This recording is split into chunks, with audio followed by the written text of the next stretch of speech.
So I've seen this completely false quote floating around in various social media that says that you can't learn mental toughness. And I used to get angry when I saw it, but now I smile because I know that those who ignore that and actually work on their mental game, they're giving themselves a huge advantage, and I'm the one to teach them. That is you, right?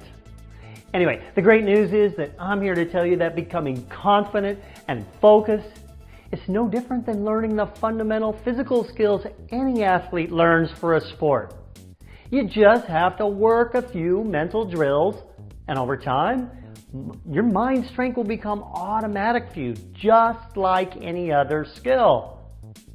Also, just like any coach, there are many drills I could teach you to improve your game, but here are my top 5 that any athlete should work on if they want that competitive advantage.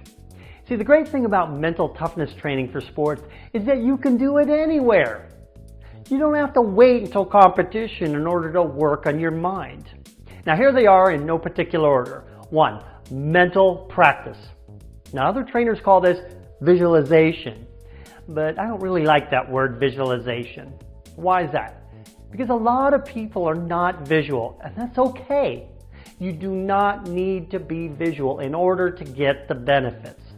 Now I teach the details of this in my programs, but the bottom line here is that athletes make 2 mistakes with this. They don't do it enough, and they are too vague in general with what they want to achieve. Get more detailed and specific in your mental practice. Second tool.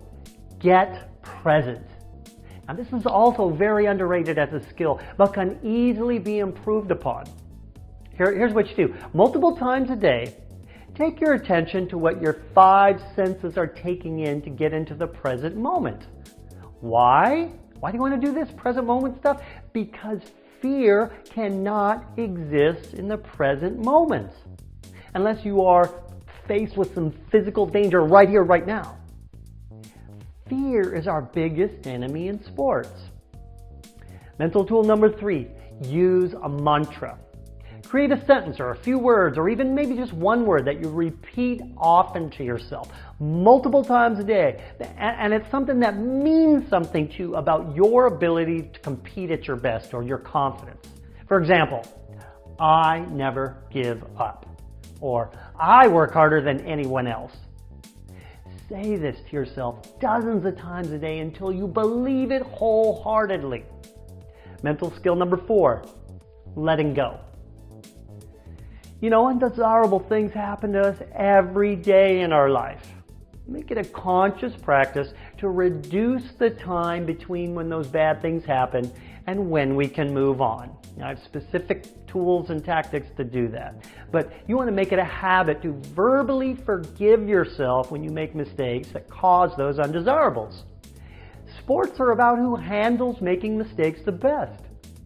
Build resiliency with this practice. That's really all you ever need to succeed at anything. Resiliency. Tool number 5. Practice your ability to focus. Multiple times a day, pick something to stare at and time yourself for how long you can focus on that thing without any other thoughts creeping in. See, the ability to focus is like a muscle that gets stronger by using weight training. You get better and better by working on this as a daily habit. You know, most sports, you only need a very short time for intense focus, and you can strengthen this ability really easily with that simple drill I just gave you. There you have it. It's not so much about doing it right. I hear people ask me this all the time. You know, like you have to do with physical skill development. It's about having an intention and getting your reps in. Let's do this. I'm Craig Sigl, your mental toughness trainer, and you can learn mental toughness.